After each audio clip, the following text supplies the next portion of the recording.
आज मैं आपको पाठ 12 पढ़ाऊंगी विराम चिन्ह। विराम का अर्थ है रुकना।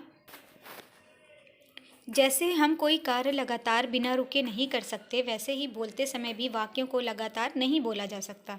बोलते समय भावों के अनुसार किसी बात पर बल देने के लिए हमारी आवाज़ में जो परिवर्तन या उतार चढ़ाव आते हैं, उन्हें लिखते समय विराम चिन्ह द्वारा प्रकट किया जाता है। नीचे दिए गए चित्र को ध्यान से देखिए। राजू, मुझे पार्क में 1 रुपया पड़ा मिला। पिंकी, वह मेरा है। सुबह मम्मी ने 1 रुपए का सिक्का दिया था, वह पार्क में गिर गया था। राजू, लेकिन मुझे तो 50-50 पैसे के 2 सिक्के मिले हैं। पिंकी, हाँ हाँ, वो गिरकर टूट गया होगा।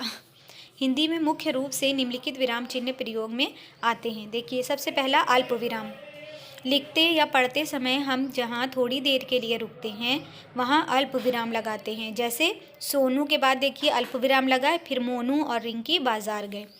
पूर्ण विराम, वाक्य पूरा होने पर पूर्ण विराम लगाते हैं। जैसे सोनू अपने घर गया। गया के बाद देखिए रेड पेन से मार्क लगा है, इसको पूर्ण विराम कहते हैं। फिर प्रश्नवाचक चिन्ह का चिन्ह देखिए, क्वेश्चन मार्क की तरह है ना, प्रश्नवाचक की तरह। तो प्रश्न पूछते समय वाक्य के अंत में प्रश्न चिन्ह, देखिए चिन्ह दिया गया यहाँ पे ब्रैकेट में, लगाते हैं। जैसे क्या मोनू अपने घर गया।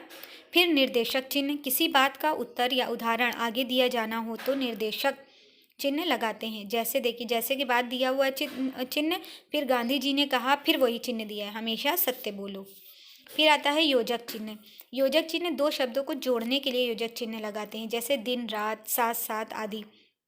फिर आता है उद्धरण चिन्ह। बात को कहने वाले के वाक्यों को ज्यों का त्यों उसी के शब्दों में लिखने के लिए उद्धरण चिन्ह को लगाते हैं। जैसे हर्ष ने कहा, मैं अवश्य प्रथम आऊँगा। फिर है विस्मयादिबोधक चिन्ह। वे इसका प्रयोग हर्ष, खुशी, आश्चर्य आदि भावों को प्रकट करने वाले वाक्यों में विस्मयादिबोधक चिन्ह लगाते हैं। जैसे अरे, तुमने ये क्या कह दिया, वाह ये कितना सुंदर मोर है। विशेष है, विराम चिन्ह का प्रयोग यदि उचित स्थान पर ना किया जाए तो वाक्य का अर्थ ही बदल जाता है। जैसे उसे रोको मत जाने दो, फिर उसे रोको मत जाने दो। ठीक है, वाक्य बदल गया। जैसे कि पहले वाले वाक्य में देखो अल्प विराम लगा है, उसे रोको मत जाने दो, मतलब रोक लो, जाने नहीं दो। और दूसरे वाले में रोको मत जाने दो, मत के बाद लगा है तो रोको मत, मतलब उसे रोको मत जाने दो, वो जा रहा है तो उसे जाने दो।